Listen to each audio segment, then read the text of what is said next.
देख रहे हैं न्यूज 24 एक्सप्रेस। मैं हूं आपके साथ हिमानी। आइए नजर डालते हैं आज की खास खबरों पर। प्रेस कॉन्फ्रेंस में पप्पू यादव ने बिहार के मुख्यमंत्री सुशासन बाबू पर साधा निशाना। Ramanand Kumar, bureau report. जाप सुप्रीमो मधेपुरा पूर्व सांसद पप्पू यादव ने हमारे मधेपुरा संवाददाता के साथ प्रेस कॉन्फ्रेंस के जरिए की खास बातचीत।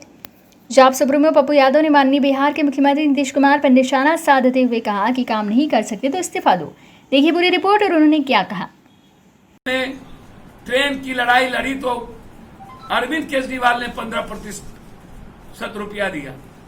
बिहार सरकार अभी तक एक भी मजदूर और आए हुए प्रशिक्षित यूथ जिसकी रोजगार छूट गई 7,000 रुपया उसके अकाउंट में नहीं डाला। मनरेगा पर 3 महीना देने की बात थी, उसको नहीं डाला। एक कनमा दाल नहीं डाला। क्वारंटाइन का 500 रुपया नहीं मिला। क्वारंटाइन बंद हो गई। एक सीओ 2-2 करोड़ रुपया कमाया। पूरी क्वारंटाइन से अरबों रुपया सरकार के खाते में गई। तो बिहार सरकार जो पूरी की पूरी लॉकडाउन में फेल है, जांच की प्रक्रिया पूरी तरह से दुनिया में सबसे कम है।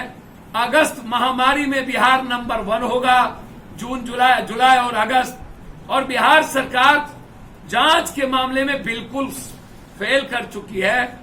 मेरा अंतिम यही कहना है कि क्या सरकार अविलंब सुशांत सिंह की सीबीआई जांच के लिए चिट्ठी प्राइम मिनिस्टर को लिखेगी? क्या कोरोना वायरस से प्रभावित केसेस की जांच प्रक्रिया बढ़ाई जाएगी? और मजदूरों के अकाउंट में 7,000 रुपया और 1-2 किलो दाल और लगभग 3 महीने का राशन क्या आप अविलंब देंगे? लगातार जन अधिकार पार्टी की लड़ाई इन सवालों को लेकर पटना में सरकार की जिम्मेदारी थी खाना देने की। यह जिम्मेदारी भी जन अधिकार पार्टी को ही निभानी पड़ी। जितनी ट्रेन और बसें आई, सबके ट्रेन और बसों में खाना प्रत्येक दिन 4,000 से 6,000 खाना जन अधिकार पार्टी के द्वारा बस स्टैंड और ट्रेन जो भूखे आते हैं उनको दिया जाता है। और लगभग हर जिले में जिसके पास पैसे नहीं होते हैं वहां बस भेज करके उन गरीब आदमी को उनके जिले में पहुंचाया जाता है। जो स्टेट ट्रांसपोर्ट की जिम्मेदारी थी वो जिम्मेदारी पप्पू यादव को निभाना पड़ा।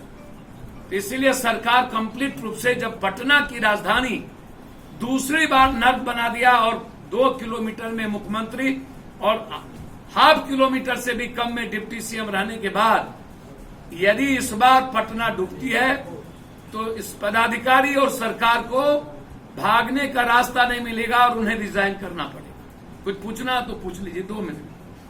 क्यों हुआ उधर से पाकिस्तान और ये जो केंद्र सरकार है 2020 भारत के 130 करोड़ लोगों को देश की सरकार ने उसकी इकोनॉमी को कोलैप्स कर दिया। 0.8% हमारी भारत की जीडीपी है, जिसको देश का प्रधानमंत्री खुद स्वीकार किया है। लॉकडाउन का प्रावधान ही प्रधानमंत्री का बिल्कुल गलत था। उन्होंने कोई तैयारी नहीं की। नोटबंदी के बाद जीएसटी के बाद कई ऐसी चीजें जिनके कारण भारत की अर्थव्यवस्था पूरी तरह दुनिया में समाप्त हो चुकी। 18 करोड़ यूथ बेरोजगार हो चुके। लगभग 5 करोड़ 82 लाख मजदूरों के घर में खाना नहीं है। और मुझे उम्मीद है कि लगभग 3-4 रियल एस्टेट, होटल लाइन, इस तरीके से ट्रांसपोर्ट, बहुत सारी ऐसी लाइनें हैं जो इकोनॉमिकल कंप्लीट कोलैप्स कर चुका है। होटल लाइन को उठने की हिम्मत नहीं है। भारत के जेब में परचेजिंग पावर की क्षमता खत्म हो गई। उत्पादन नहीं के बराबर है। फैक्ट्रियां लगभग बंद की ओर है क्योंकि बाजार को उत्पादन की आवश्यकता नहीं है। लगातार भारत कोलैप्स करती चली गई। सरकार मस्त रह गए। मध्य प्रदेश की सरकार गिराने में, बनाने में सरकार मस्त रह गई। ट्रंप को 300 करोड़ रुपया खर्च करके लाने में सरकार मस्त रह गई। 15 लाख लोगों को बाहर से लाकर बिना किसी जांच के शहर भेज देने में भारत के 85% लोगों की गहरी चिंता सरकार के पास नहीं थी। उन्होंने 85% लोगों को आत्महत्या करने पर केंद्र और राज्य की सरकार ने मजबूर किया। लगातार मौत के सौदागर बनके मोदी है तो मुमकिन है, एक दिन का ट्रेन 9 दिन 12 दिन में पहुंचा, जिसमें आधा मौत हो रही थी, आधा क्वारंटाइन में मौत हो रहा था। दूसरी तरफ भूख से 650 से ऊपर लोग मरे, ट्रेन में 140 लोग मरे, क्वारंटाइन के बिहार में सिर्फ 49 लोग मरे। तो जो स्थिति है पूरी भारत की, एक तरफ चाइना, एक तरफ कोरोना वायरस, पॉजिटिव चीज बढ़ती जा रही है, हालात वुहान से ज्यादा खतरनाक है, जांच की प्रक्रिया भारत में लगभग नहीं के बराबर है। आप हालात को देखेंगे तो आपको पता चलेगा, जिस देश की अर्थव्यवस्था बिल्कुल शून्य पर हो जाए, रोजगार लगभग शून्य पर चला जाए, लघु और कुटीर उद्योग को पैकेज देने के बावजूद भी कोई तरक्की न हो, और उसके बाद किसानों को सूद देने की बात करें, हम पैकेज देने की बात ना करें।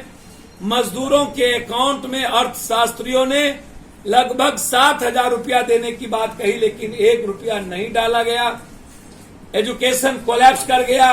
तो जो परिस्थिति है 2020, भारत की 130 करोड़ जो जनता है, भगवान उनकी जिंदगी हराम कर दी गई। और आप समझ लीजिए कि भारत के पास अब इकोनॉमिकल आगे बढ़ने का कोई रास्ता नहीं।